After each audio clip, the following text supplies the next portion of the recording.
توبہ کیسے کی جاتی ہے اور اگر بار بار توبہ ٹوٹ جائے تو اس حالت میں انسان کیا کرے؟ سبحان اللہ نظامی صاحب، یہ جو توبہ والی نعمت ہے نا، یہ بھی اللہ رب العزت کی خاص اور ارحم الراحمین کی مطلوبہ نعمت ہے۔ آپ نے باقاعدہ طلب کر کے اپنی امت کے لیے لی، ماشاءاللہ۔ یعنی ہمارے لیے اللہ کے رسول صلی اللہ علیہ وسلم نے یہ توبہ اور رحمتوں والا دروازہ جو اللہ نے کھولا ہے، یہ باقاعدہ ڈیمانڈ کر کے لیا۔ کیسے؟ مکے والے آ گئے کہ اللہ کے رسول ہم آپ پر ایمان تب لائیں گے کہ آپ صفا پہاڑی کو سونے کی بنوا دیں۔ مزدوری بیچارے کرتے تھے یا پھر تجارت کرتے تھے، تو سونے کی بنوا دیں پھر ہم ایمان لائیں گے۔ تو اللہ کے نبی صلی اللہ علیہ وسلم تو ایک ایک بندے کے ایمان لانے کے خواہش مانتے، سب کے گھروں میں جا کر منتیں کرتے تھے کہ مسلمان ہو جاؤ۔ تو آپ نے اللہ سے ارتجا کر دی کہ اللہ میری قوم سونے کا پہاڑ مانگتی ہے۔ تو جبرائیل آ گئے، اللہ کے محبوب اللہ نے دو آپشن دیے ہیں۔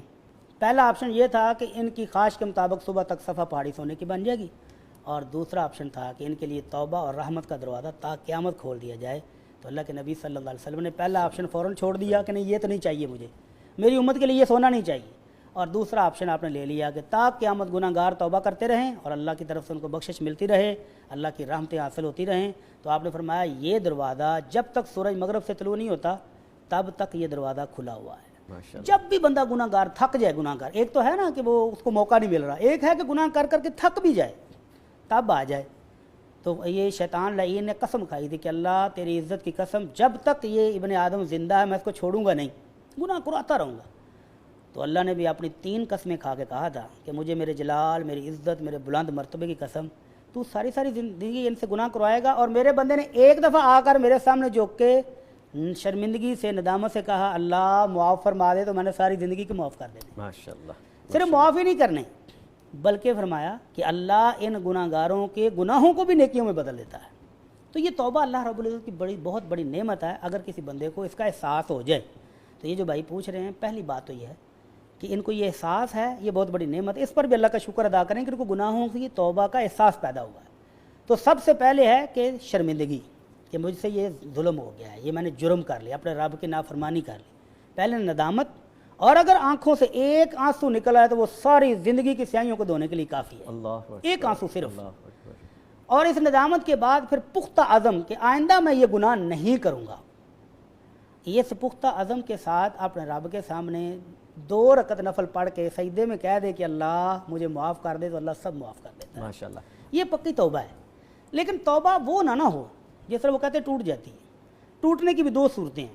ایک ہے کہ انسان نے پورے عزم کے ساتھ پکی توبہ کر لی، جیسے اللہ نے کہا نا ایمان والو پکی سچی خالص توبہ کرو، کہ اس نے پکی تھی لیکن پھر شیطان غالب آ گیا، پھر نفس امارہ غالب آ گیا، پھر شہوات غالب آ گئیں، پھر دوستوں نے ابھارا، ماحول کا اثر ہو گیا، پھر ٹوٹ گئی، کوئی بات نہیں۔ اللہ کے نبی صلی اللہ علیہ وسلم فرماتے ہیں کہ ایک بندہ جب گناہ کر کے آتا ہے نا تو آ کر کہتا ہے میرے مالک، میرے سونے ربا معاف فرما دے، تو اللہ اپنے فرشتوں کو کہتا ہے علیم عبدی ان لہ ربا یغفر الذنب ویاخذ بہ، میرے اس بندے کو دیکھو پتہ ہے کہ اس کا ایک مالک ہے، وہ گناہوں کی توبہ بھی قبول کرتا ہے، بخش بھی دیتا ہے، اور اگر کوئی توبہ نہ کرے تو وہ اس سے پکڑ بھی لیتا ہے، مواخذہ بھی کرتا ہے۔ میں نے اپنے بندے کو معاف کر دیا، دوسری مرتبہ پھر آ گیا، تیسری مرتبہ پھر آ گیا، چوتھی مرتبہ پھر آ گیا، اور آ کر کہتا ہے اللہ معاف فرما دے، غلطی ہوگی۔ تو اللہ پھر کہتا ہے دیکھو میرے بندے کو یقین ہے کہ اس کا ایک رب ہے جو گناہوں کو معاف بھی کرتا ہے اور اس پر باز پرس بھی کرتا ہے، تو یہ بندہ معافیاں مانگ رہا ہے تو تم گواہ ہو جو میں نے اس کو معاف کر دیا۔ ٹھیک ہے، یعنی بڑی یہ سلسلہ چلتا رہے تو چلتا رہے۔ بڑی صاحب ایک چیز کتنی خوبصورت ذہن میں آتی ہے کہ توبہ کی توفیق بھی یہ بھی اللہ کی رحمت، کتنی بڑی عنایت ہے، یہ بھی اللہ کی رحمت۔ دیکھیں نا کہ ایک بندہ کو توبہ کی توفیق ہی نہ ملے اور زندگی ایسے ختم ہو جائے تو وہ کتنا بد نصیب ہے۔ بیوٹیفل۔ اور دوسری چیز جو میں بیان کرنا چاہ رہا تھا، ایک تو یہ ہے کہ گناہ کا احساس ہے کہ میں نے توبہ کرنی ہے، تو وہ پکی توبہ کرتا رہے، جب تک کرتا رہے گا اللہ معاف کرتا رہتا ہے۔ اور ایک ہے وہ مجرم کہ اللہ نے رات کے اندھیرے میں اس کے گناہ پر پردہ ڈالا، کسی کو نہیں پتہ چلا کہ یہ کیا کارروائی کر کے گیا ہے، اور صبح کو اٹھ کر اپنے دوستوں کی محفل میں خود ہی بتاتا پھرے۔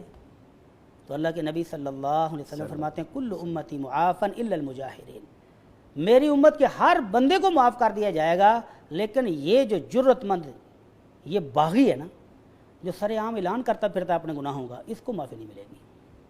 جو شوقیہ محفل گرم کرنے کے لیے لوگوں کو بتاتا پھر رہا ہے باقاعدہ کہ میں نے یہ کارروائی کی، اس کو معافی نہیں۔ تو جرم کے احساس کے ساتھ، ندامت کے ساتھ، پختہ عزم کے ساتھ کہ آئندہ میں اس طرف دیکھوں گا بھی نہیں، توبہ کر لے تو یہ پکی توبہ ہے۔ اور اللہ کے نبی صلی اللہ علیہ وسلم نے اپنے صحابہ کو توبہ کرنے کے لیے، ایک شخص آیا کہنا اللہ کے رسول گناہ ہو گیا، آپ نے فرمایا جاؤ وضو کرو اور 2 رکعت نفل پڑھ کے اللہ سے توبہ کر لو. تو یہ بہترین انداز ہے. اور اگر کسی کا حق مارا ہوا ہے، کسی کا حق چھینا ہوا ہے، حق تلفی کی ہوئی ہے، تو اس کے حق کو بھی واپس لوٹائے، اس سے بھی معذرت کرے اور پھر اللہ سے معافی مانگے، تو اللہ گناہوں کو بھی نیکیوں میں بدل کے عطا فرما دیتے ہیں. ٹھیک ہے سر.